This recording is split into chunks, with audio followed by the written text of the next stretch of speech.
Episod suntem aici, da, cu mine. Și astăzi vom face 1v1 cu un băiat de level 136. Da, vom face 1v1 ca să încercăm să vedem cât de bun sunt eu. Vă zic sincer, nu prea sunt bun la, cum se spune, la rivals. Da, să vedem, poate îl batem. Un pic cu lag. Așa merge la mine un pic cu lag când filmez. Nu știu de ce.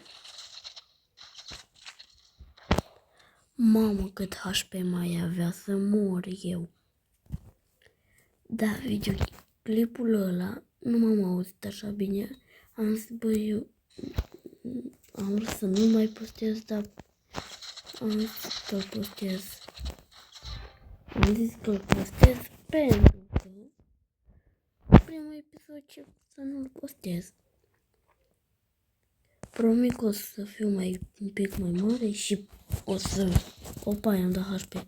Și o să mă apuc de YouTube mai bine, dar vă rog, abonați-vă și dați și like. Abonați-vă, dați și like. Sau faceți ceva, vă rog, pentru că am nevoie de abonați. Măcar 100 de abonați. Dacă fac 100 de abonați, sunt mișto. Să mor eu. Da, nu știu dacă mă aud aici foarte bine, o să mă uit pe filmare.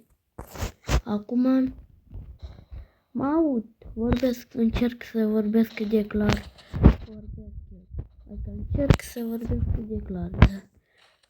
Trebuie să aud așa și pe...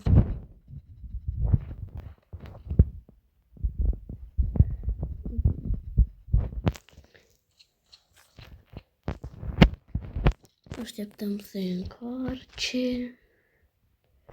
Și vedeți că dacă vreți să mă provocați la unul. Mamă, de-abia așa de puțin HP mai avea. Iată să jucăm cu arbaleta. Încă mai filmează. Hai mă, ăsta chiar așa nu poate să aștepte un pic.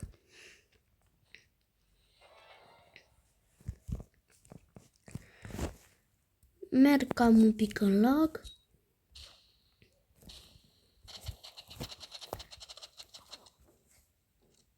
Și-a luat măcar HP. Frate, eu îmi iau, dar el nu și-a. Uite ce bine.